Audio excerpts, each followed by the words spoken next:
June 22nd, the second day of summer, 2014. The sky's been perfectly clear for a couple of days, and now see.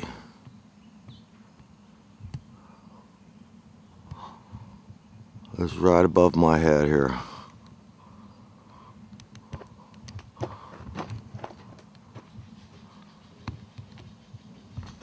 Look at this mess. I mean, chemtrails ought to be banned just on the virtue of the fact that it's ugly, even if this stuff was completely harmless. I think they're trying to kill us. It's like something out of the book of Revelations, you know, pouring their plagues out on us.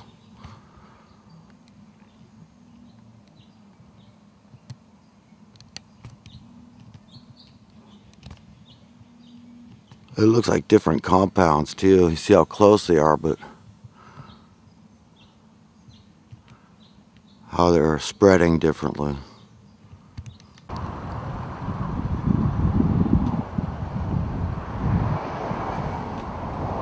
This is June 29th, 2014, Saturday. And I'm in beautiful Northern California. This is going to be one of my favorite spots to come and make videos, where the eagles fly.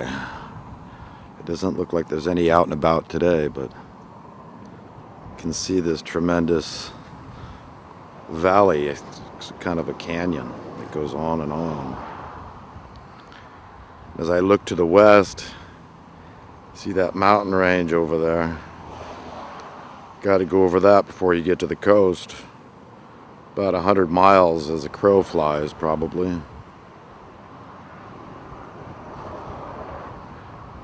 I'm just east of Chico, on the road up to a town called Paradise.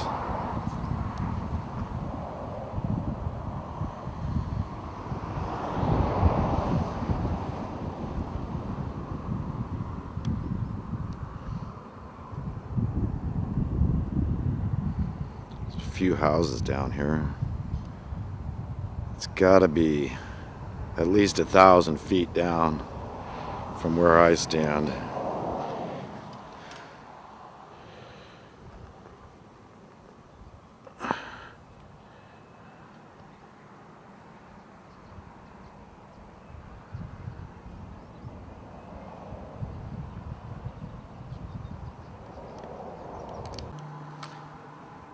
You know, I made a mistake. I said this is June 29th, and it's actually June 28th, 2014. Here in Northern California. And,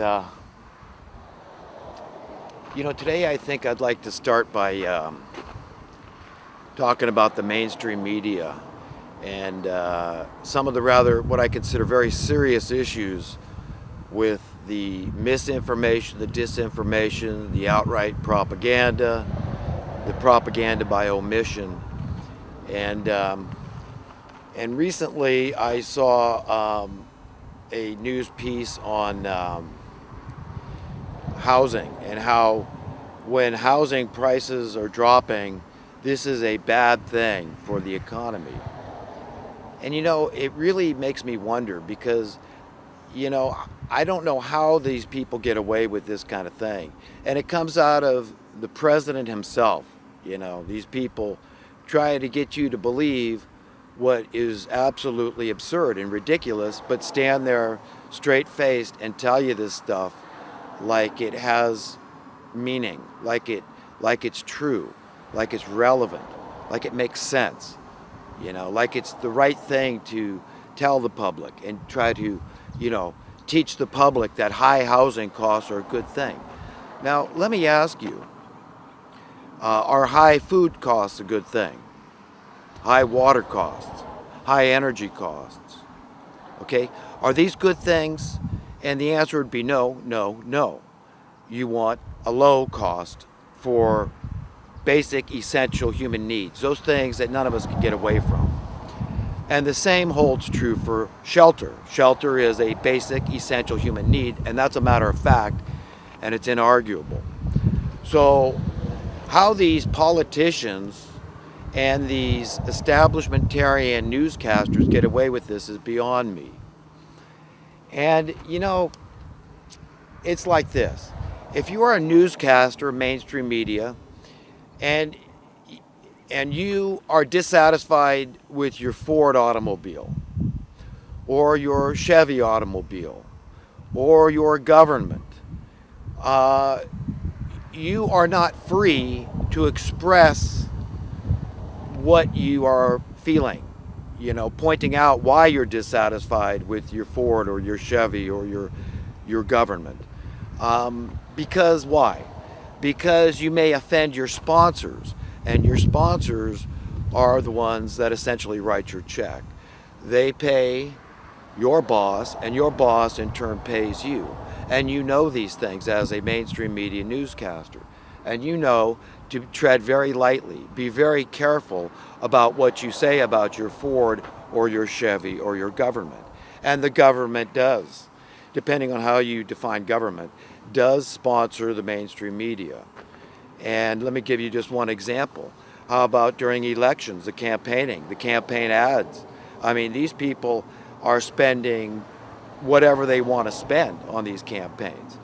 And, it basically, these high political offices are going to the highest bidder, essentially. And that bidder is the mainstream media. So if you can, one thing, buy the mainstream media by saying, hey, you know what, we'll yank our ads if you don't, if you don't say nice things about us. That's coercion. It should be criminal, and people should be prosecuted for it, but they're not. So you still understand how serious this problem is. If the people that are ruling over us can be bought, and they can, then what use is it even to vote when you know that no decent human being can get into the office, these high offices particularly that have the clout, even if it's only symbolic. It's like the mayor of the town. I mean, we can all say, well, the mayor doesn't have any power, but he does as a figurehead. He does in the public arena of opinion. So that's how it all works, the public arena of opinion. And then you got these poll takers, and more times than not, I'll tell you, I've seen these mainstream media news stations come out with this crap, these polls, they say, and they don't even list their source. They won't tell you, who did the poll, and how they did it. There's no check and balance. There's no accountability to say, hey, was this accurate? Because we all know how people's minds work. Basic psychology dictates, well, I want to be on the winning side. I want to be the one that's right. I want to be with the popular, opinion. So this is the kind of trouble we're in with this whole buying of offices through the mainstream media. They're a big part of this whole thing, and who does it benefit to have high housing costs? Well, it benefits a collective group of special interests. That's what it is. So it's a collective of special interest groups, essentially, that have an interest in keeping you chained and bound through financial means, through economic tyranny. They're stealing the wealth of our nation. It belongs to the people of the nation, and it's being stolen right in front of our faces. And, people say, well, we don't have a democracy in America, so, we got a republic. And so what exactly does that mean? Because I've heard this argument against a democracy whereby the majority rules. I mean, what are the elections? Isn't that what we were all complaining back in 2000 when there was the hanging Chad conspiracy where apparently Gore really won, but Bush really won by this this college of whatever they call that, the electoral college. So, although Bush didn't win the popular vote, he won this, this elitist, electorate college vote.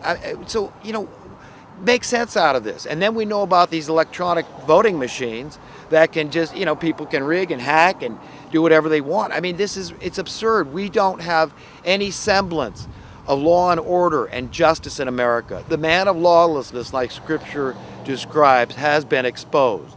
And these are the kind of people that want you enslaved. They want you trapped. And how do they want that to happen? They want it financially. They want you poor, indebted, enslaved.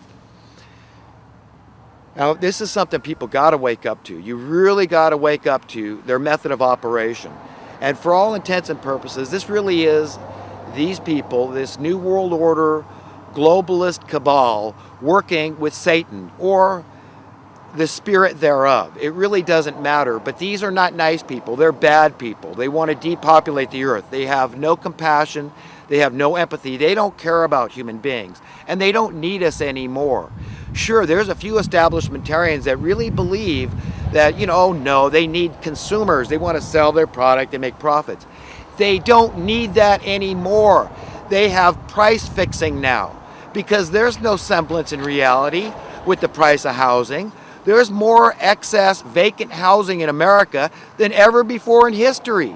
And according to law of supply and demand, your price of housing should be cheaper than ever before in America. You should be able to keep more of that to make you prosper. Okay, that is how you set the captives free. There's only one way the captives can be set free. Okay, it's through financial prosperity. A level playing field. No upper hands. No advantage-disadvantage paradigm. And that's what these establishmentarian types don't want. These are the advertent establishmentarians that support this current wicked beast system. This twisted a spin on social Darwinism whereby it's not even the strong that survive, it's the meanest that are surviving. Those that are willing to chuck any, common decency, the golden rule, forget that, buddy, get some common sense, Those that are most willing to live outside the bounds of common decency, those are the ones that are controlling us. They will stop at nothing. They say, if keeping my lot in this world, because I love it so much, I love my power and my money and my control and my fame, my fortune, whatever it is, so much, I'm willing to do anything. I'll have somebody killed if I need to. I'll start a war if I need to. And actually, I believe what these people tell me, that the earth's overpopulated and that we got to depopulate. I believe this Illuminati class with their Georgia Guidestones, whereby they got to get the Earth's population down to 500 million people, down from 7 point something billion right now. That's over 85% of the Earth's population these people want to get rid of. And these are the benevolent ones, they claim. They're altruistic. They have noble aims, that they want to save the Earth, okay? And that's why, they're the good guys, by wanting to, commit genocide and destroy the vast majority of human beings. So don't give me this stuff where, they need consumers anymore. They don't. Okay? Understanding supply and demand is very simple. Go to a dictionary. Okay? Understanding price fixing is very simple. Go to a dictionary. Understand these terms. They're very fundamental. Okay? Because under supply and demand, when you have an excess supply of something and the demand is dropped, the demand isn't matching the supply, in other words, so the supply continues to grow, your price for that item goes from here to here. It drops until it's practically free and they're giving it away. That's the way it's supposed to work. Like the library. I mean, who wants to pay for the library? Well, why should you want to have to pay for anything? Why should you have to pay property taxes? Who's even owns their own property anymore? You got to pay the government in perpetuity, forever, property taxes. So you want to get to that point where you're free. So unless there's a disruption in the supply chain and there's progress, steady progress being made, in other words, we're developing easier and easier methods to produce our needs, through automation, through industrialization, through various technologies, robotics, mechanization, all these things assist humanity in making it easier and easier and easier to make those things that we need, but not only need, but those things that we want, like automobiles and knickknacks, trinkets like computers and cameras and, you name it. I mean, we like to recreate. What's wrong with that? You know, I mean, they could have machines like these 3D printers probably stamping out sailboats by now. You know, we could all own sailboats.